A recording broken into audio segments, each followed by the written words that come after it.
Welcome to the Tech Egg. Don't get scrambled. Enjoy the video. You start by enabling HDR on both the source and the display.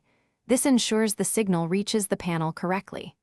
Once done, lower room lights so peak highlights register accurately, and choose a test clip with specular highlights and deep shadows. Now set the display's picture mode to a neutral or custom profile, because presets often crush HDR detail. Then increase the display brightness control slowly until highlights clip. Stop just before clipping to preserve detail. You now focus on midtones and tone mapping, because HDR isn't just peak brightness, it's perceived contrast. First, adjust midtone or grayscale so skin tones and natural colors look right.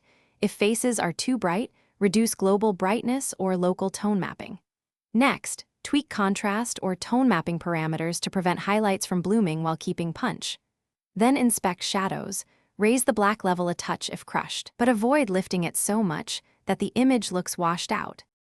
You finish by testing across different HDR scenes, bright sun, dim interiors, and specular reflections to confirm consistent rendering. Make small, incremental tweaks and recheck. That iterative approach prevents overcorrection. If you see banding or posterization, reduce aggressive tone mapping or enable any available dithering option. If highlights still clip, lower the peak brightness or turn on an HDR limiter so specular detail returns. Finally, save your custom profile so you don't lose these calibrated settings.